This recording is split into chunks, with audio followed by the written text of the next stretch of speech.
Praise the Lord. Ahan bamagtada yengbiriba masung tabiriba nungsijarabe chulinao ichechel ima pabung sing marup sing oja sing mayam pumnamakpu dayanan laishramna kan biba mapu Jesu Christ gi Jesus Christ ki sengthoireba minglenda yaifamangol pizari yaifamangol nizari adom singidamakta tektakai daba nada yektaba fattabadagi kan bibo isanu anayek yaurambo iragasu kan bikraba siduna fumduna hingatpa Prabhu Jesu na dom gi anayek punamak lokthok bibo isanu loinana aigi maiki dagi kan bibo mapugi maiki dagi ikai khomnajari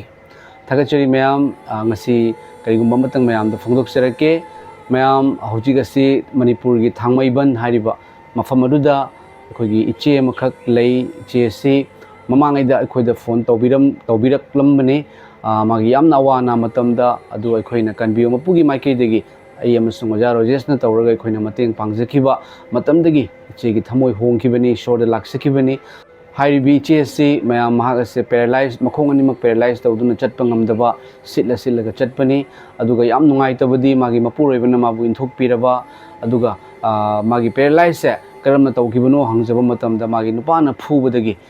tawrakibani haiduna so haibi mayam amasung magi machanupa aikoise hojik magi nupa duna amu atopa nupi ma lauraga nupi gi mayumda leikhre aduga maikoina hojik bhara da leibani ma amasung magi machanupi aduga maikoise mayam yamna wana leiba aduga magi machanupa amasu lei hariba machanupa do metric ta first division da pass tawi hai adubu hojik admission launingai gi leitabagi maramna paisa leitabagi maramna amasung magi machagi damakta khanjaraga yamna wajaba adu maikoina ekoida pau phaubirakpani oja Rojes da amasung oja Rojes ai amasung ekoi mayam tana jaraba matungda maikoida mateng khara pangjage haiduna ekoi lepchabani mayam hariba family asi yamna wajaraba awaba nanglaba aduga sirage haiduna ma amasung magi machanupi animak hu thaga sirase haiduna khalamba adugumlaba family ni adubu Jesu Christana kanbirakpani mayam hariba iche aduga wari sanajabase mayam da itahanjarake amasung mayam Ishorgi nungshiba Ishorgi thojal Ishorgi thogol se khoi lepa yaba nate maramdi mase Ishorna senebibani Ishorgi wahai ama khatang pathok sarake Luke hariba larik adugi pandup kungi pada kunthra ga tarukta sumna hai maramdi maikhoina amukhana shiba ngamloi maikoi swargadut singa managani maikoi hingatpagi macha sing oibana maikoi Ishorgi macha sing iskoi shiraroi Ishorgi macha sing oigani swargadut singumna ohengani hingatpagi macha oibagi maramna maikoi Ishorgi macha sing kaugani thajaraba sing thajaraba ikhoigi thaudang tawminasi awaba naba lai leita laira singda taibang panbada leiringai matamda mateng pangminasi maramni ngasi nungshiba uraktre hatokpa mathanda siramba doi mayam ama phubiba neibiba chaibiba hatokpiba ngasi adum uduna leiraba matam sida nungshiba hairiba dong ngasi su leiri hebse khu tokminasi mayam ekhoi mayam na mateng pangba taragadi mekoi family gi wariba magi keno tawriba mekoi gi mayum gi magi masagi everything punamakta mateng oiduna akogi awaba se kokan mangani hebse ni faujei mayam thagachari ekoi na di mateng khara pangjaga dore mayam nasu ngambiragadi Jesu Christ gi mingda mateng pangminasi hebse haidokchage maramdi ekoi pagi thogal nomakhak nini khak tawraga loiba natri Ishorna hinganbiribasi pagi thogal gi damaktani khandokpiribasi tabiu iche se gi wahai se aru loiba phauba tabiu mayam amasung kariguma adom gi thamoida nungshiba phaubiba taragadi Jesu Christ gi minglenda adom na soidana mateng pangbiramu ai account aroi matamda GPay number hapsibani masida adom na mateng pangbiramu family asida awabada ekhoina mateng pangjagadoribase asida ekoi sarugi aminasi haiduna Prabhu Jesu gi mingda haisari yaro jesna phone tawraga iche gi matang da suwari haire iche se kaino akogi tum hairabada iche se akogi chatpa ngamdabra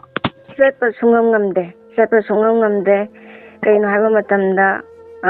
ibungogida angang nupi macha ma aina ngasi ai dong chatpa kanasu yaude phamcha chatlaga chata ju kanasu leite khalambane bako adubo ibungogida video ma semakpa matamda angang laisabi macha ma handak leigi dabado adugumna chatleba aise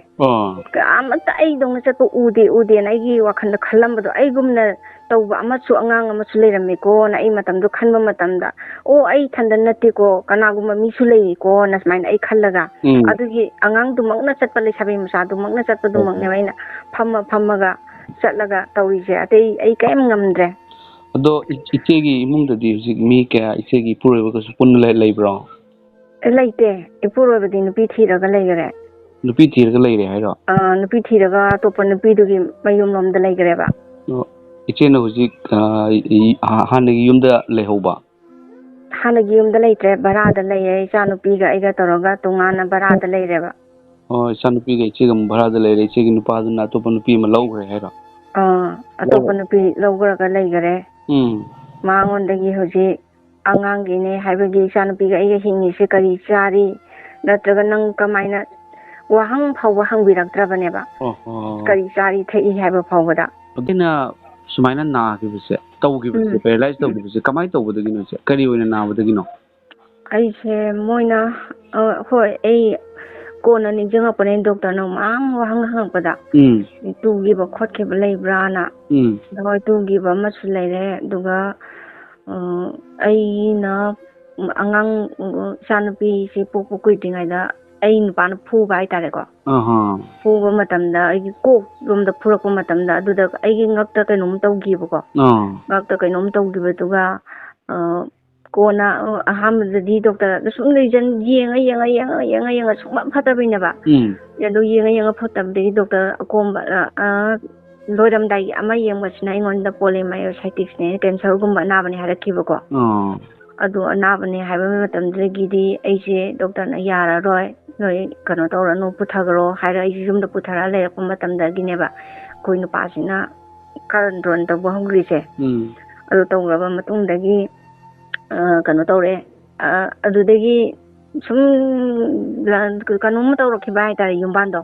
ꯇꯧꯔꯛꯄꯗꯨꯗꯤ ꯈꯥꯏꯅꯈ꯭ꯔ ꯃꯇꯨꯡꯗꯒꯤ ꯑꯩ ꯁꯨꯝ ꯁꯣꯟꯖꯜꯂꯛꯑꯦꯗꯅꯀꯣ. ꯁꯣꯟꯖꯜꯂꯛꯄꯁꯤꯗꯒꯤ doctor ꯍꯟꯗꯛ ꯃꯃꯥꯡꯒꯤ ꯁꯤꯒꯤ ꯑꯩꯅ ꯏꯁꯣꯔ ꯂꯧꯁꯜꯂꯝꯗꯥꯏꯒꯤ ꯃꯇꯝꯁꯤꯗ ꯊꯥ 2ꯃꯨꯛ ꯋꯥꯠꯂꯤꯉꯩꯗ ꯍꯥꯏꯇꯥꯔꯦꯀꯣ. ꯗꯣꯛꯇꯔ ꯌꯦꯡꯕꯁꯦ ꯂꯥꯁ ꯑꯣꯏꯅ ꯑꯃꯨꯛꯇꯪ ꯃꯤꯅ ꯄꯨꯕꯤꯔꯒ ꯌꯦꯡꯈꯤꯕ ꯍꯥꯏꯇꯥꯔꯦ. ꯄꯨꯔ ꯌꯦꯡꯕ ꯃꯇꯝꯗ ꯑꯩ ꯍꯣꯁꯄꯤꯇꯥꯜꯗꯒꯤ ꯆꯦꯜꯂꯛꯈꯤꯕꯅꯦꯕ, ꯄꯩꯁꯥ ꯂꯩꯇꯕꯒ ꯑꯗꯨꯗꯒꯤ ꯃꯤꯔꯣꯜ ꯂꯩꯇꯕꯒ. ꯅꯨꯄꯥ ꯃꯄꯥꯟꯗ ꯊꯣꯛꯑꯒ ꯇꯦꯁ ꯇꯧꯕꯒꯤ ꯑꯩ ꯄꯨꯔ ꯆꯠꯀꯗꯕ, ꯑꯗꯨꯝꯕ ꯃꯤ ꯂꯩꯇꯕꯗꯒ ꯄꯩꯁꯥ ꯌꯥꯎꯗꯕ, ꯄꯩꯁꯥꯁꯨ ꯌꯥꯎꯗꯣꯏꯅꯦꯕ ꯇꯦꯁ ꯇꯧ ꯆꯠꯄꯗ. ꯂꯩꯇꯕꯗꯒꯤ ꯃꯤꯗꯨꯅ ꯑꯩꯁꯦ ꯄꯨꯈꯠꯄꯤꯔꯝꯃꯒ ꯃꯈꯣꯏ ꯑꯗꯨꯃꯥꯏꯅ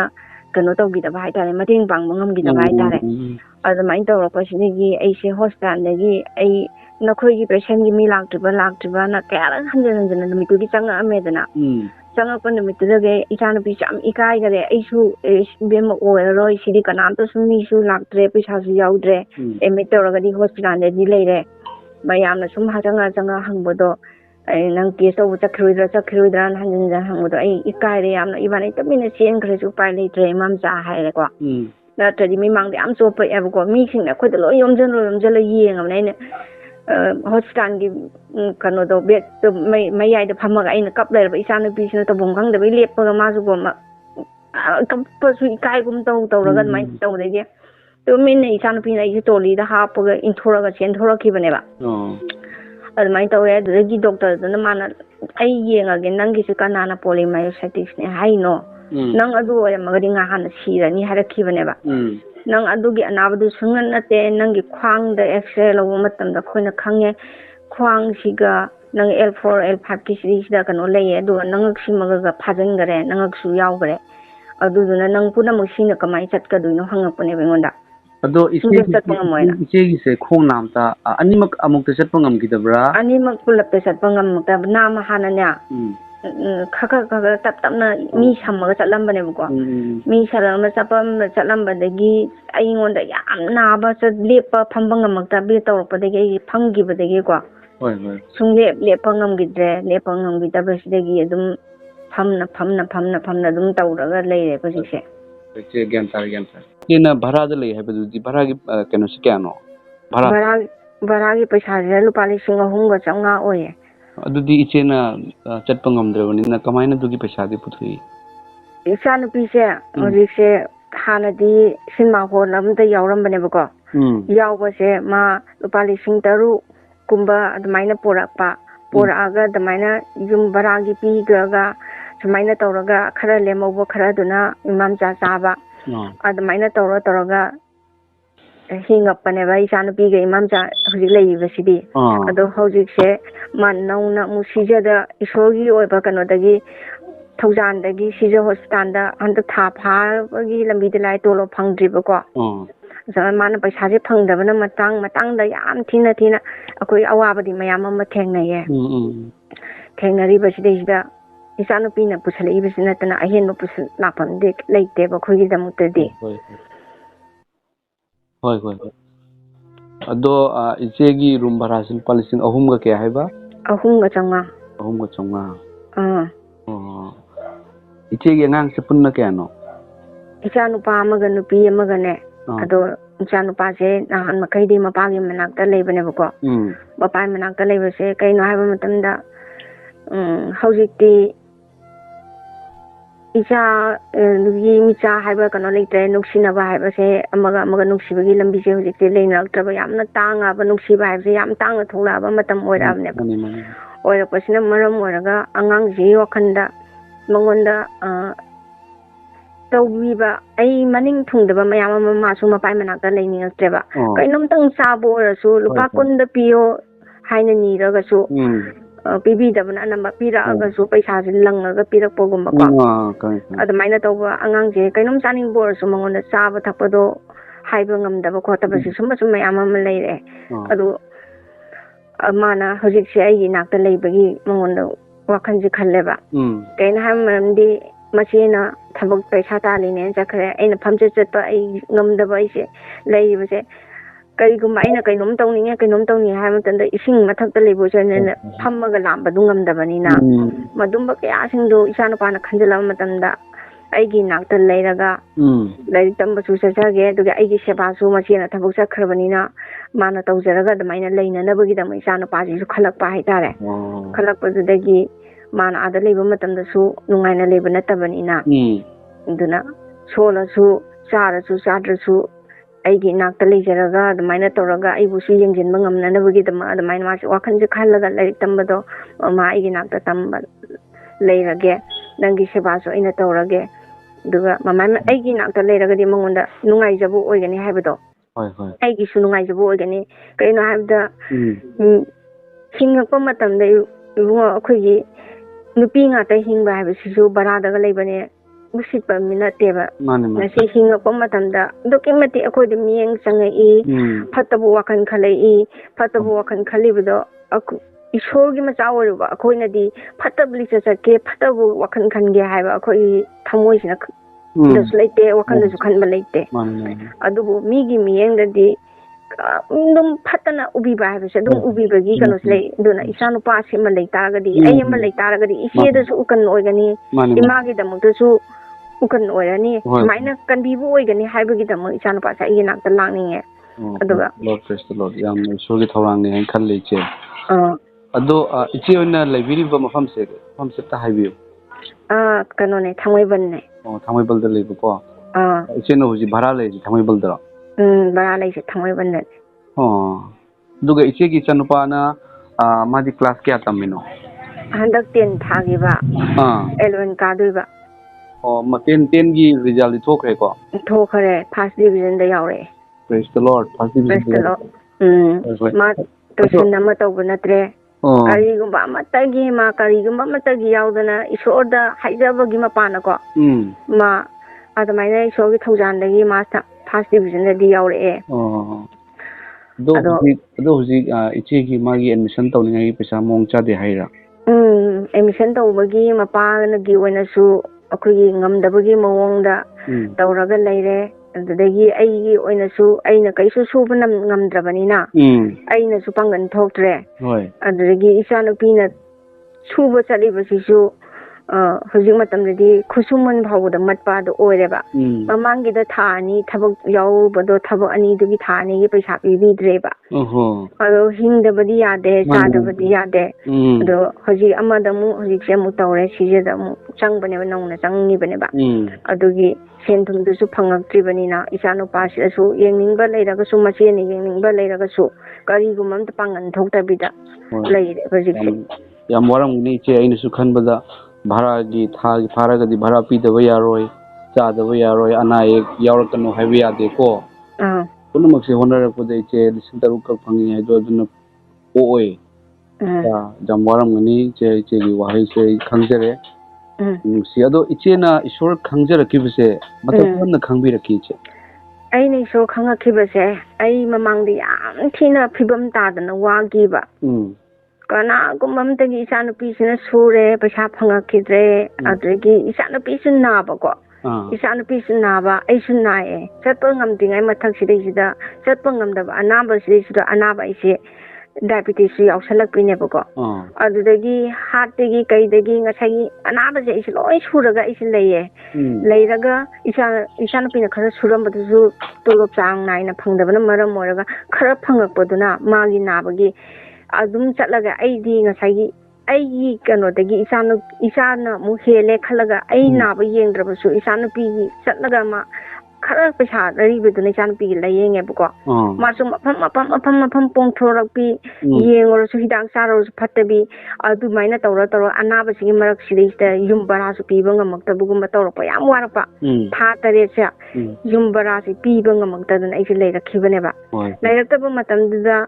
migida ai khogi ai gi kana sun na da bamda bara gi da leibani na tha paisa bara pi bangam da na sum leirak pa tha tare mki maya si pi banga maktre anaba na henjin sma laksla pa dagi leirak ta matam dagi upai leirak tre imam jaje sakro haina ta leba yumbuna sakro na khoi leira nu haina tan ba matam ai matam da yam wagi ai na sataba matam da ai sa lai sabaje ai khong ya da aina kadai da chatlaga kanai mafam da sangjeraga leiduino haina yam kamkhi matam do ai ninga leitana yam kapkhi ai si kari maini hingduino haina isi yam wagi bako waraku matam da ai ngonda kappa ga ai awa su ko khibelati hena warakhiba warakpadagi ai imam jase kainom charaga siminaga si haibigi wakhanda imam jasi phawbu wakhin yora ameba Europe makeup sidagi ke haini aigel leminaba akhoi rupana isori masana pi amale ko man hai isor thajaba leibasina man hai ise nangi awaba se kona nabagi tam nang smaina nang bukan biba ngam bai sor amadi smaina lei khole haiba matam jeida kai haini ai awabagi kano sina khangam tana ai amasu sangdabi de yamna tanjada le hi phai tare ko adu leire ai makeup tu da ai se ho ai bukan biba isor je karambano haina aina khorang na ai kappa ga dam leiba ai bukan biba isor je karambano na leira ko matam jeida hojiki Rupana so the mine hybrid Rupana hybrid pandagi sogi masak khara lakpi bako laktingai matam da phone da hana prato bi egi da makta haijabi soda ai awaba si pudam thang da bina na bagi da mai soda makoi na hybrid pase yum bara phaw pi bangam da na haije ai du isoda smaina haijabi base ai gi thamoi sina sing ai gi thamoi sina isobu asem lai haina khangapa mikupta ai gi awaba ko khani hybrid gi ai gi na si da tagra bani na ko tarba kup jaida aigi hai makhoi na pra to binami bese aigi thawai na haksang sina ai masi aigi piba ngamda bis kali ko mai sorgi dagi madagi la aga ai kana ko mamadagi la aga masi sida kan biba amadi soidana lakani habi ai ngon asa ma thamba horakhiba ko adubu thamakpa lakpa matam jaida hoi yumbu nu pinadi ngasi hayeng se chatlo hairabani ko hayeng se chatlo hairaba matam se ai Salagadi ay kaya late na habi yung jang lay tabi man kangaw na ragos lay warang lay nga matam sida kamay na kanto geda hojiki rupa hari ba isor khangba angang sa sina amta di che nang kanbi ba mapuyi Dayananda oja Dayananda na mathokpani nang amta di phone tawo hay ko ay na mawanda hay ba ay sin na mawanda hay ba ay na kamay na kami hay na ay na wari sara kari hay na kano tawag ay kamay na kari haru duino khaibe ai wana yam wakhan ji am khanjan gare bako adu budu pana ise na amta di phone tawo haidana adamaina phone je tawo haibe degi ai je phare adu oiragadi ai samaina tawrage haiba matamda numbise ibungo dayanda se phone je busy lerame busy le matamda ai ani asu nang tawus ikai rupa itong amroi yam ikai hai ko hai po matam je sida adamaina tawraga hojiki ibungo se wari sanamre aina message oina thai ibungo da ꯑꯩ ꯑꯝꯇꯗꯤ ꯑꯣꯖꯥ ꯁꯨꯃꯥꯏꯅ ꯑꯝꯇ ꯄꯥꯏꯕꯤꯔꯣ ꯑꯩ ꯋꯥꯔꯤ ꯑꯝꯇ ꯁꯥꯖꯅꯤꯡꯉꯦ ꯍꯥꯏꯅ ꯑꯩꯅ message ꯊꯥꯒꯤꯕꯀꯣ ꯊꯥꯔꯛꯄ ꯃꯇꯝꯗ ꯑꯩ ꯃꯦꯁꯦꯖꯇꯣ ꯏꯕꯨꯡꯉꯣ ꯗꯌꯥꯅꯟꯗꯅ ꯎꯕꯤꯕꯗꯒꯤꯀꯣ ꯏꯁꯣꯔꯒꯤ ꯊꯧꯔꯥꯡꯗꯒꯤ ꯎꯕꯤꯕꯅ ꯃꯔꯝ ꯑꯣꯏꯔꯒ ꯅꯨꯃꯤꯠꯇꯨꯒꯤ ꯑꯣꯏꯅ ꯑꯩꯈꯣꯏꯒꯤ ꯏꯕꯨꯡꯉꯣ ꯔꯣꯖꯦꯁꯦ ꯁꯤꯒ ꯋꯥꯔꯤ ꯁꯥꯟꯅꯔꯝꯕ ꯅꯨꯃꯤꯠ ꯑꯣꯏꯗꯣꯏꯅꯦꯕ ꯑꯗꯨꯒ ꯏꯕꯨꯡꯉꯣ ꯔꯣꯖꯦꯁꯀꯤꯒ ꯋꯥꯔꯤ ꯁꯥꯟꯅꯕ ꯃꯇꯝꯗ ꯀꯟꯐꯔꯦꯟꯁ ꯄꯤꯔꯒ ꯏꯕꯨꯡꯉꯣ ꯗꯌꯥꯅꯟꯗꯅ ꯔꯣꯖꯦꯁꯀꯤ ꯄꯨꯟꯅ ꯑꯩꯈꯣꯏ ꯑꯍꯨꯝ ꯋꯥꯔꯤ ꯁꯥꯟꯅꯈꯤꯀꯣ ꯅꯨꯃꯤꯠꯇꯨꯒꯤ ꯑꯣꯏꯅ ꯑꯩꯅ ꯋꯥꯔꯤꯁꯦ ꯁꯨꯃꯥꯏꯅ ꯑꯩꯒꯤ ꯁꯤꯒꯤ ꯀꯟꯗꯤꯁꯟꯁꯤ ꯂꯩꯌꯦ ꯍꯥꯏꯕ ꯍꯦꯛ ꯇꯥꯕꯒ ꯅꯨꯃꯤꯠꯇꯨꯒꯤꯗ ꯑꯣꯏꯕ ꯃꯇꯝꯗ ꯏꯕꯨꯡꯉꯣ ꯗꯌꯥꯅꯟꯗꯒ ꯔꯣꯖꯦꯁꯀ ꯇꯥꯟꯅꯔꯒ ꯑꯗꯨꯃꯥꯏꯅ ꯃꯤꯀꯨꯞꯇꯨꯗ ꯑꯩꯒꯤ ꯌꯨꯝ ꯕꯔꯥ ꯊꯥ 3ꯀꯤ ꯑꯗꯨꯃꯥꯏꯅ ꯃꯤꯀꯨꯞꯇꯨꯗ ꯄꯩꯁꯥꯁꯦ ꯊꯥꯔꯛꯈ꯭ꯔꯦꯕ ꯊꯥꯔꯛꯑꯒ ꯑꯗꯨꯃꯥꯏꯅ ꯅꯨꯃꯤꯠꯇꯨꯗꯩ ꯑꯩꯒꯤ ꯑꯋꯥꯕꯗꯨ ꯈꯪꯍꯧꯗꯅ ꯏꯁꯣꯔꯅ ꯑꯩꯅ ꯍꯥꯏꯖꯈꯤꯕ ꯃꯌꯥꯝ ꯆꯪꯗꯅ ꯍꯥꯏꯖꯈꯤꯕꯗꯨꯒꯤ ꯃꯄꯥꯟꯅ ꯏꯁꯣꯔꯅ ꯇꯥꯕꯤꯔꯦ ꯎꯕꯤꯕꯒꯤ ꯃꯔꯝ ꯑꯣꯏꯅ ꯅꯨꯃꯤꯠꯇꯨꯗ ꯁꯨꯃꯥꯏꯅ ꯑꯩꯒꯤ ꯑꯋꯥꯕꯁꯤ ꯅꯨꯃꯤꯠꯇꯨꯗꯒꯤ ꯑꯣꯏꯅ ꯑꯩꯒꯤ ꯑꯋꯥꯕꯁꯤ ꯊꯥꯡꯗꯕꯤꯈ꯭ꯔꯦꯕ ꯏꯁꯣꯔꯅ ꯅꯨꯃꯤꯠꯇꯨꯗꯩ ꯑꯩ ꯈꯟꯈꯔꯦ ꯑꯩꯒꯤ ꯏꯁꯣꯔꯁꯦ ꯀꯟꯕꯤꯕ ꯃꯄꯨꯁꯦ ꯀꯅꯥꯅꯣ ꯍꯥꯏꯕꯁꯦ ꯀꯅꯥꯝꯇ ꯑꯣꯏꯔꯝꯗ꯭ꯔꯦ ꯍꯥꯏꯕꯁꯦ ꯑꯩ ꯅꯨꯃꯤꯠꯇꯨꯗꯒꯤ ꯑꯩ ꯄꯨꯛꯅꯤꯡ ꯍꯣꯡꯉꯛꯈꯤꯕꯅꯦꯕ ꯄꯨꯔꯥ ꯄꯨꯛꯅꯤꯡ ꯖꯤꯁꯨ ꯈ꯭ꯔꯤꯁꯇꯁꯤ ꯄꯨꯔꯥ ꯑꯩꯅ ꯄꯨꯛꯅꯤꯡ ꯄꯨꯔꯥ ꯑꯩ ꯍꯣꯡꯉꯒ ꯑꯇꯩ ꯄꯨꯝꯅꯃꯛꯁꯦ ꯑꯩꯅ ꯇꯧꯔꯨꯔꯤꯕ ꯈꯜꯂꯨꯔꯤꯕ ꯃꯌꯥꯝꯁꯤꯡꯁꯦ ꯑꯔꯦꯝꯕ ꯑꯣꯏ ꯂꯩꯔꯝꯃꯦ ꯀꯟꯕꯤꯕ ꯃꯄꯨꯁꯦ ꯑꯁꯤ ꯑꯣꯏ ꯂꯩꯔꯝꯃꯦ ꯍꯥꯏꯕꯁꯦ ꯑꯩ ꯅꯨꯃꯤꯠꯇꯨꯗꯒꯤ ꯑꯩ ꯄꯨꯛꯅꯤꯡ ꯍꯣꯡꯉꯒ ꯏꯁꯣꯔꯗ ꯆꯪꯖꯔꯛꯑꯕꯅꯦꯕ ꯍꯜꯂꯦꯂꯨꯌꯥ ꯑꯗꯨꯅ ꯑꯗꯨꯛꯀꯤ ꯃꯇꯤꯛ ꯑꯩ ꯅꯨꯃꯤꯠꯇꯨꯒꯤ ꯑꯣꯏꯅ ꯑꯩ ꯍꯔꯥꯎꯕꯁꯨ ꯐꯥꯎꯏ ꯀꯅꯥꯅꯣ ꯀꯔꯤꯅꯣ ꯈꯪꯗꯕ ꯑꯃꯅ ꯏꯁꯣꯔꯒꯤ ꯃꯆꯥꯁꯤꯡꯅ ꯁꯨꯃꯥꯏꯅ ꯇꯧꯕꯤꯔꯛꯄꯁꯤꯗꯒꯤ ꯑꯩ ꯏꯁꯣꯔꯒꯤ ꯃꯆꯥꯁꯤꯡ ꯁꯨꯃꯥꯏꯅ ꯃꯤꯅꯨꯡꯁꯤ ꯂꯩꯕ ꯑꯣꯏꯔꯦ ꯍꯥꯏꯕꯁꯦ ꯑꯩꯉꯣꯟꯗ ꯅꯨꯃꯤꯠꯇꯨꯗꯒꯤ ꯐꯥꯎꯈ꯭ꯔꯦꯕ ꯊꯥ 3ꯀꯤ ꯚꯔꯥ ꯍꯥꯏꯁꯦ ꯍꯥꯏꯐꯦꯠ ꯌꯥꯝꯃꯝꯒꯅꯤꯀꯣ ꯏꯆꯦ ꯌꯥꯝꯃꯦ ꯅꯨꯃꯤꯠꯇꯨꯒꯤ ꯑꯣꯏꯅ ꯂꯨꯄꯥ 18,000 ꯀꯥꯞꯄꯤꯔꯛꯈꯤꯑꯕ ꯑꯩꯉꯣꯟꯗ 18,000 18,000 ꯀꯥꯞꯄꯤꯔꯛꯑꯒ ꯑꯗꯨꯃꯥꯏꯅ ꯀꯅꯥꯅꯣ ꯑꯩꯁꯦ ꯀꯔꯤꯅꯣ ꯈꯪꯕ ꯃꯤꯁꯛ ꯅꯠꯇꯦꯕ ꯈꯪꯗꯕꯗꯣ ꯏꯁꯣꯔꯅ ꯁꯤꯖꯤꯟꯅꯕꯤꯕꯅ ꯃꯔꯝ ꯑꯣꯏꯔꯒ ꯑꯩꯒꯤ ꯑꯋꯥꯕ ꯃꯤꯀꯨꯞꯇꯨꯗꯒꯤ ꯊꯥꯡꯗꯕꯤꯈꯤꯕ ꯑꯗꯨꯅ ꯏꯁꯣꯔꯁꯤ ꯌꯥꯝꯅ ꯊꯥꯒꯠꯂꯦ ꯑꯗꯨꯅ ꯑꯩꯅ ꯍꯤꯡꯉꯤꯕ ꯍꯧꯖꯤꯛ ꯐꯥꯎꯕꯗ ꯍꯤꯡꯉꯤꯕꯒꯤ ꯃꯇꯝꯁꯦ ꯑꯋꯥꯕ ꯑꯩꯉꯣꯟꯗ ꯍꯦꯟꯅ ꯊꯣꯏꯅꯗꯤ ꯄꯤꯗꯕ ꯑꯣꯏꯔꯒꯁꯨ ꯑꯩꯒꯤ ꯀꯣꯟꯅꯅꯕꯗꯤ ꯅꯪꯅꯕ ꯏꯁꯣꯔꯅ ꯑꯗꯨꯝ ꯍꯧꯖꯤꯛ ꯐꯥꯎꯕ ꯄꯤꯕꯤꯔꯤ ꯏꯕꯨꯡꯉꯣ ꯑꯗꯨꯅ ꯏꯁꯣꯔꯁꯤ ꯌꯥꯝ ꯊꯥꯒꯠꯂꯦ ꯑꯗꯨꯅ ꯑꯩꯅ ꯍꯧꯖꯤꯛ ꯍꯤꯡꯉꯤꯕ ꯑꯩ ꯁꯣꯜꯂꯁꯨ ꯍꯥꯟꯅꯗꯤ ꯑꯩꯅ ꯂꯝꯕꯤ ꯑꯃꯗ ꯋꯥꯈꯜ ꯑꯃꯗ ꯂꯩꯔꯝꯕ ꯄꯨꯝꯅꯃꯛꯇꯣ ꯑꯩ ꯍꯧꯖꯤꯛꯇꯤ ꯑꯩꯅ ꯁꯣꯜꯂꯁꯨ ꯐꯝꯆꯠ ꯆꯠꯂꯒ ꯂꯩꯔꯕꯁꯨ ꯑꯩ ꯏꯁꯣꯔꯒꯤ ꯃꯤꯡꯗ ꯍꯤꯡꯉꯒꯦ ꯑꯗꯒꯤ ꯏꯁꯣꯔꯗ ꯄꯨꯝꯅꯃꯛꯁꯦ ꯑꯩ ꯊꯋꯥꯏ ꯍꯛꯆꯥꯡꯁꯦ ꯁꯤ ꯄꯨꯝꯅꯃꯛ ꯀꯠꯊꯣꯛꯆꯔꯒ ꯑꯩ ꯍꯤꯡꯉꯁꯨ ꯁꯤꯔꯁꯨ ꯏꯁꯣꯔꯒꯤ ꯃꯐꯝꯗ ꯑꯩ ꯍꯤꯡꯕ ꯑꯃꯁꯨꯡ ꯁꯤꯕꯁꯦ ꯏꯁꯣꯔꯒꯤ ꯃꯐꯝꯗ ꯑꯩ ꯁꯤꯟꯅꯔꯒ ꯑꯩ ꯂꯩꯔꯦꯕ ꯍꯧꯖꯤꯛ ꯏꯆꯦꯁꯨ ꯏꯆꯦꯒꯤ ꯏꯆꯥꯅꯨꯄꯤꯁꯨ ꯂꯣꯏꯅ ꯌꯤꯁꯨ ꯈ꯭ꯔꯤꯁꯇꯕꯨ ꯊꯥꯖꯩ ꯈꯨꯔꯝꯃꯤꯀꯣ ꯊꯥꯖꯔꯦ ꯍꯧꯖꯤꯛ ꯄꯨꯝꯅꯃꯛ ꯑꯩꯒꯤ ꯏꯆꯥꯈꯩ ꯂꯣꯏꯅ ꯊꯥꯖꯔꯦ ꯄ꯭ꯔꯦꯁ ꯗ ꯂꯣꯔꯗ ꯌꯥꯝ ꯊꯥꯒꯠꯆꯔꯤ ꯏꯁꯣꯔꯅ ꯃꯇꯝ ꯆꯨꯞꯄꯗ ꯂꯣꯏꯅꯕꯤꯕ ꯑꯣꯏꯁꯅꯨ ꯑꯗꯣ ꯍꯧꯖꯤꯛ ꯏꯆꯦꯅ ꯃꯔꯨꯑꯣꯏꯅ ꯏꯆꯦꯗ ꯋꯥꯠꯂꯤꯕꯁꯤ ꯏꯆꯦꯒꯤ ꯏꯆꯥꯅꯨꯄꯥꯒꯤ ꯑꯦꯗꯃꯤꯁꯟꯒꯤꯅꯤꯕꯀꯣ ꯑꯦꯗꯃꯤꯁꯟꯒꯤ ꯑꯦꯗꯃꯤꯁꯟꯁꯦ ꯀꯌꯥꯃꯨꯛ ꯆꯪꯒꯅꯤ ꯏꯆꯦ ꯑꯦꯗꯃꯤꯁꯟꯁꯦ ꯑꯩꯅ ꯉꯍꯥꯟ ꯃꯈꯣꯏꯒꯤ ꯀꯩꯅꯣꯗ ꯑꯣꯖꯥꯁꯤꯡꯗ ꯍꯪꯕ ꯃꯇꯝꯗ 9,900 ꯍꯥꯏꯔꯦꯕ ꯑꯦꯗꯃꯤꯁꯟ ꯇꯧꯕ ꯃꯇꯝꯗ ꯑꯗꯨꯗꯩꯗꯨꯗ ꯃꯣꯏꯒꯤ ꯐꯤꯁ ꯊꯥ 3ꯒꯤ ꯌꯥꯎꯔꯕꯅꯦ ꯑꯗꯨꯗ ꯍꯥꯏꯔꯛꯑꯦꯕ ꯑꯗꯨꯃꯥꯏꯅ ꯍꯥꯏꯔꯛꯑꯦ ꯑꯗꯨꯒ ꯃꯣꯏꯒꯤ ꯗ꯭ꯔꯦꯁꯁꯦ ꯀꯗꯥꯏꯗꯒꯤ ꯂꯧꯒꯦ ꯈꯣꯠꯀꯦ ꯍꯪꯕ ꯃꯇꯝꯗ ꯑꯩꯈꯣꯏꯒꯤ ꯏꯝꯐꯥꯜ ꯃꯅꯨꯡꯒꯤ ꯑꯃꯔ ꯏꯁꯇꯣꯔꯗꯒꯤ ꯂꯧꯋꯦ ꯍꯥꯏꯌꯦ ꯑꯩꯅ ꯗ꯭ꯔꯦꯁꯇꯣ ꯑꯇꯣꯞꯄ ꯁꯥꯏꯠꯇꯒꯤ ꯑꯍꯣꯡꯕ ꯂꯩꯒꯗ꯭ꯔꯥꯅ ꯍꯥꯏ ꯃꯇꯝꯗ ꯁ꯭ꯀꯨꯜꯗꯒꯤꯁꯨ ꯄꯤ ꯍꯧꯖꯤꯛꯀꯤ ꯑꯃꯔꯗꯒꯤꯁꯨ ꯄꯤ ꯑꯗꯨꯒ ꯃꯈꯣꯏꯒꯤꯁꯨ ꯂꯣꯒꯣ ꯅꯞꯄꯦ ꯍꯥꯏꯕꯀꯣ ꯃꯣꯏ ꯌꯨꯅꯤꯐꯣꯔꯝꯁꯦ ꯑꯗꯣ ꯂꯣꯒꯣ ꯅꯞꯇꯕꯗꯨꯗꯤ ꯌꯥꯗꯕꯅꯤ나 ꯑꯃꯔꯗꯒꯤ ꯂꯧꯕꯅ ꯈꯔ ꯍꯣꯡꯒꯅꯤ ꯍꯥꯏ ꯑꯗꯨꯗꯤ ꯑꯃꯔꯒꯤꯗꯒꯤ ꯂꯧꯕ ꯗ꯭ꯔꯦꯁꯁꯦ ꯀꯌꯥꯃꯨꯛ ꯂꯧꯒꯗꯒꯦ ꯍꯪꯕ ꯃꯇꯝꯗ ꯂꯨꯄꯥ 5,000 ꯆꯪꯕꯅꯦ ꯍꯥꯏꯔꯛꯑꯦꯕꯀꯣ ꯑꯗꯨ ꯑꯣꯏꯔꯒꯗꯤ ꯑꯦꯗꯃꯤꯁꯟꯒꯤ ꯂꯨꯄꯥ 9,900 ꯑꯣꯏꯔꯒ ꯃꯥꯒꯤ ꯌꯨꯅꯤꯐꯣꯔꯝ ꯂꯩꯕ ꯈꯣꯠꯄ ꯇꯧꯕꯗ ꯂꯨꯄꯥ 5,000 ꯆꯪꯉꯦ ꯍꯥꯏꯅ ꯃꯣꯏꯒꯤ ꯃꯃꯥꯟꯅꯕꯒꯤ ꯃꯃꯥꯁꯤꯡꯅ ꯄꯥꯎꯗꯣ ꯑꯗꯨꯃꯥꯏꯅ ꯄꯤꯕꯤꯔꯛꯑꯦꯕ ꯑꯗꯨꯕꯨ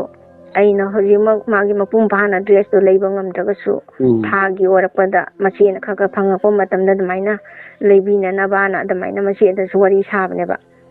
ꯏꯆꯦ ꯌꯥꯝ ꯅꯨꯡꯁꯤ ꯏꯆꯦꯒꯤ ꯋꯥꯍꯩ ꯇꯥꯕꯗ ꯏꯁꯣꯔꯅ ꯂꯩ ꯏꯁꯣꯔꯅ ꯏꯆꯦꯕꯨ ꯃꯇꯦꯡ ꯄꯥꯡꯕꯤ ꯊꯧꯖꯥꯟꯕꯤꯕꯅꯤ ꯈ꯭ꯔꯤꯁꯇꯒꯤ ꯊꯧꯖꯥꯟꯗꯤ ꯏꯆꯦ ꯄꯨꯟꯁꯤ ꯆꯨꯞꯄꯒꯤꯅꯤ ꯏꯁꯣꯔꯅ ꯅꯨꯡꯁꯤꯕꯤꯈ꯭ꯔꯕ ꯏꯁꯣꯔꯅ ꯈꯪꯈ꯭ꯔꯒꯗꯤ ꯊꯥꯗꯣꯛꯄꯤꯗꯦ ꯏꯁꯣꯔꯁꯦ ꯑꯗꯣ ꯍꯧꯖꯤꯛ ꯑꯩꯈꯣꯏꯒꯤ ꯃꯥꯏꯀꯩꯗꯒꯤ ꯑꯩ ꯑꯣꯖꯥ ꯔꯣꯖꯦꯁ ꯑꯩꯈꯣꯏ ꯏꯆꯦ ꯄ꯭ꯔꯦꯃꯤꯂꯥ ꯀꯟꯕꯤꯌꯨ ꯃꯄꯨꯒꯤ ꯑꯩꯈꯣই ꯂꯩꯖꯔꯤꯕ ꯑꯩꯈꯣꯏꯒꯤ ꯃꯥꯏꯀꯩꯗꯒꯤ ꯏꯆꯦꯒꯤꯗꯃꯛꯇ ꯑꯋꯥꯠ ꯑꯄꯥꯗ ꯃꯇꯦꯡ ꯈꯔ ꯄꯥꯡꯅꯕꯒꯤꯗꯃꯛꯇ ꯂꯨꯄꯥ 5,000 ꯈꯛ ꯑꯩꯈꯣꯏ ꯍꯥꯟꯅ ꯃꯇꯦꯡ ꯄꯥꯡꯖꯔꯛꯀꯦ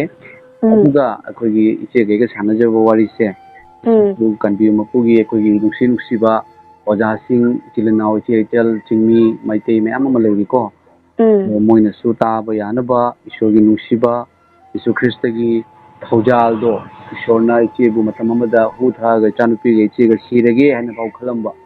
ꯑꯗꯨꯕꯨ ꯌꯥꯝꯈ꯭ꯔꯕ ꯄꯩꯁꯥ ꯂꯨꯄꯥ ꯊꯥ 8ꯀꯤ ꯚꯔꯥ ꯑꯗꯨ ꯀꯔꯤꯁꯨ ꯈꯪꯅꯗꯕ ꯑꯃꯅ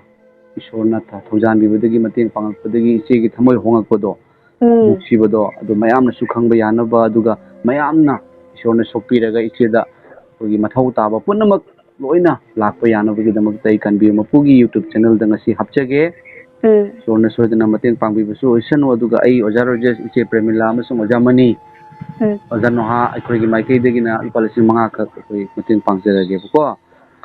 ꯄ꯭ꯔꯦꯁ ꯗ ꯂꯣꯔꯗ ꯁꯣꯏꯗꯅ ꯏꯆꯦꯒꯤ ꯑꯋꯥꯠ ꯑꯄꯥ ꯄꯨꯝꯅꯃꯛ ꯀꯣꯛꯀꯅꯤ ꯏꯆꯦꯒꯤ ꯏꯆꯥꯅꯨꯄꯥꯅ ꯃꯍꯩ ꯃꯁꯤꯡ ꯐꯔꯤꯕꯗꯣ ꯍꯦꯛ ꯊꯕꯛ ꯑꯃ ꯃꯤ ꯑꯃ ꯑꯣꯏꯕ ꯃꯇꯝꯗ ꯑꯋꯥꯠ ꯑꯄꯥ ꯑꯃꯠꯇ ꯂꯩꯔꯣꯏ ꯑꯗꯨꯒ ꯏꯆꯦꯒꯤ ꯑꯅꯥꯕꯒꯤꯗꯣ ꯑꯗꯨꯁꯨ ꯑꯩꯈꯣꯏ ꯃꯦꯗꯥꯝ ꯄ꯭ꯔꯦꯃꯤꯂꯥ ꯍꯥꯏꯅ ꯑꯃ ꯂꯩꯌꯦꯕꯀோ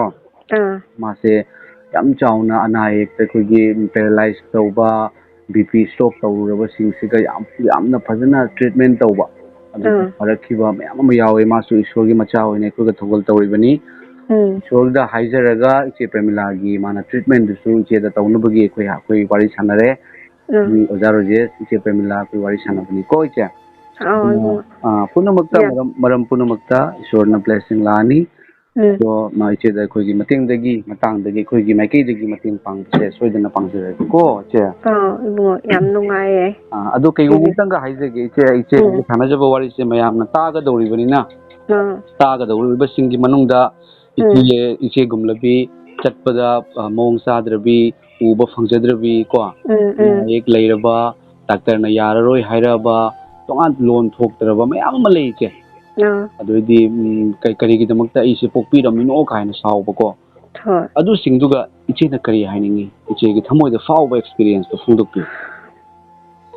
ꯀꯔꯤ ꯇꯧꯕꯒꯤ ꯄꯣꯛꯄꯤꯔꯝꯃꯤꯅꯣ ꯍꯥꯏꯕꯁꯦ ꯑꯩꯁꯨ ꯏꯁꯣꯔ ꯈꯪꯗ꯭ꯔꯤꯉꯩ ꯃꯇꯝꯗꯗꯤ ꯑꯩ ꯍꯥꯟꯅ ꯈꯜꯂꯝꯃꯦ ꯈꯜꯂꯝꯕꯁꯦ ꯑꯩ ꯃꯗꯨ ꯄꯨꯝꯅꯃꯛꯇꯣ ꯑꯔꯥꯟꯕ ꯑꯣꯏꯔꯝꯃꯦꯕ ꯑꯔꯥꯟꯕ ꯑꯣꯏꯔꯝꯃꯦ ꯍꯥꯏꯕꯗꯤ ꯑꯩꯒꯤ ꯏꯃꯥꯅ ꯏꯄꯥꯗꯨꯅ ꯑꯩ ꯉꯁꯤ ꯇꯥꯏꯕꯪꯄꯥꯟꯗ ꯊꯝꯕꯤꯔꯝꯃꯤꯕꯁꯦ ꯃꯁꯤꯁꯦ ꯑꯩꯒꯤ ꯏꯃꯥ ꯏꯄꯥꯕꯨ ꯌꯥꯝꯅ ꯍꯔꯥꯎꯐꯝ ꯅꯨꯡꯁꯤꯐꯝ ꯊꯥꯒꯠꯐꯝ ꯊꯣꯛꯑꯦ ꯑꯗꯨꯒ ꯑꯩꯅ ꯉꯁꯤ ꯅꯨꯡꯉꯥꯏꯕ ꯑꯩꯅ ꯑꯅꯥꯕ ꯃꯤꯁꯛ ꯑꯃ ꯑꯣꯏꯔꯤꯕꯁꯦ ꯃꯁꯤꯁꯦ ꯀꯩꯅꯣ ꯍꯥꯏꯕ ꯃꯇꯝꯗ ꯑꯩ ꯅꯥꯔꯦ ꯍꯥꯏꯗꯅ ꯑꯩꯈꯣꯏꯒꯤ ꯃꯁꯤ ꯄꯨꯝꯅꯃꯛꯁꯨ ꯋꯥꯈꯜ ꯍꯟꯊꯕꯁꯦ ꯑꯩ ꯄꯥꯝꯗ꯭ꯔꯦ ꯍꯥꯏꯕꯗꯤ ꯑꯩꯁꯨ ꯗꯣꯛꯇꯔꯅ ꯌꯥꯔꯔꯣꯏ ꯍꯥꯏꯕꯒꯤ ꯑꯩꯁꯨ ꯗꯣꯛꯇꯔꯅ ꯌꯨꯝꯗ ꯄꯨꯊꯈ꯭ꯔꯣ ꯍꯥꯏꯕ ꯃꯃꯥꯡꯗ ꯍꯥꯏꯔꯛꯈ꯭ꯔꯕꯅꯦꯕ ꯗꯣꯛꯇꯔꯅ ꯂꯥꯏꯌꯣꯡ ꯑꯣꯟꯅꯕꯤꯕ ꯍꯥꯏꯇꯥꯔꯦ ꯑꯗꯣ ꯉꯁꯤ ꯏꯁꯣꯔꯅ ꯑꯩ ꯍꯤꯡꯉꯣ ꯍꯥꯏꯅ ꯇꯝꯃꯝꯕ ꯑꯣꯏꯕꯅ ꯉꯁꯤ ꯔꯤꯖꯟꯗꯣ ꯑꯣꯟꯅꯔꯝꯃꯒ ꯉꯁꯤ ꯑꯩ ꯍꯤꯡꯉꯤꯀꯣ ꯑꯗꯨꯒ ꯑꯩꯅ ꯑꯁꯣꯟꯕ ꯑꯃꯅꯦ ꯑꯩꯅ ꯅꯥꯔꯕ ꯑꯃꯅꯦ ꯍꯥꯏꯅ ꯋꯥꯈꯜ ꯍꯟꯊꯔꯒꯗꯤ ꯍꯦꯟꯅ ꯏꯁꯥꯗ ꯋꯥꯈꯜꯗ ꯑꯋꯥꯕ ꯑꯣꯏꯔꯦ ꯑꯅꯥꯕꯒꯤ ꯃꯊꯛꯇ ꯋꯥꯈꯜꯒꯤ ꯑꯅꯥꯕꯅ ꯍꯦꯟꯅ ꯍꯛꯆꯥꯡ ꯁꯣꯛꯍꯜꯂꯦꯕ ꯃꯁꯤ ꯑꯩ ꯃꯈꯣꯏꯒꯤ ꯑꯣꯏꯕ ꯀꯩꯅꯣꯗꯗꯤ ꯑꯩ ꯃꯁꯤꯒꯨꯝꯕ ꯄꯨꯝꯅꯃꯛꯁꯦ ꯏꯁꯣꯔꯒꯤ ꯃꯐꯝꯗ ꯆꯪꯖꯔꯕ ꯃꯇꯝꯗ ꯄꯨꯝꯅꯃꯛ ꯑꯅꯥꯕ ꯀꯌꯥꯁꯨ ꯐꯍꯟꯕꯤ ꯑꯗꯨꯗꯒꯤ ꯋꯥꯔꯝꯕ ꯋꯥꯈꯜ ꯄꯨꯝꯅꯃꯛꯇꯨꯁꯨ ꯏꯪꯍꯟꯕꯤ ꯄꯨꯝꯅꯃꯛ ꯅꯨꯡꯉꯥꯏꯍꯟꯕꯤ ꯋꯥꯈꯜ ꯅꯨꯡꯉꯥꯏꯍꯟꯕꯤ ꯉꯁꯤꯗꯤ ꯑꯩꯅ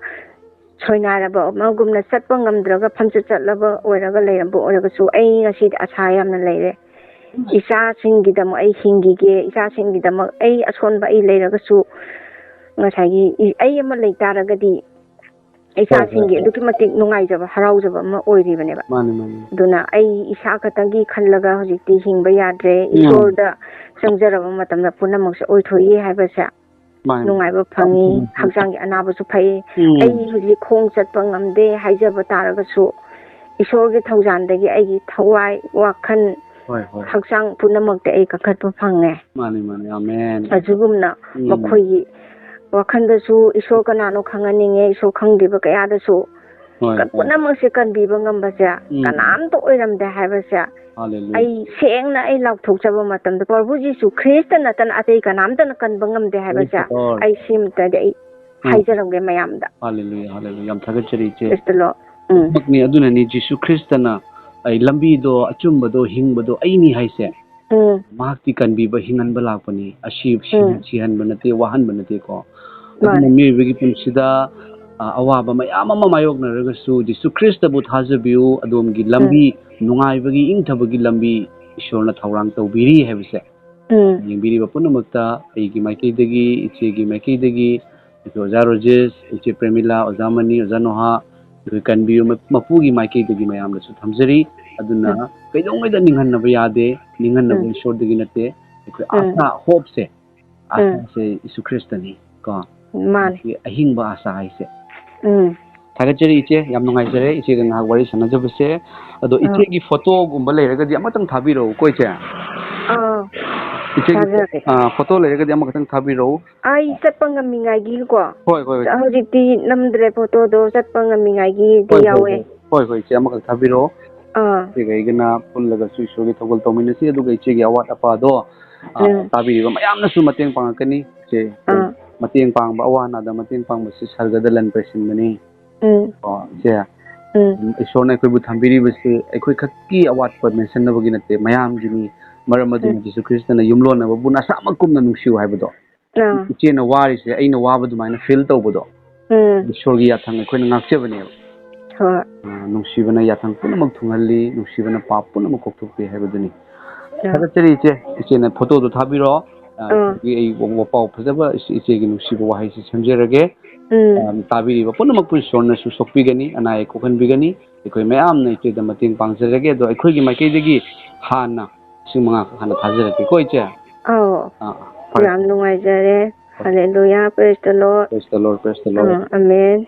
amen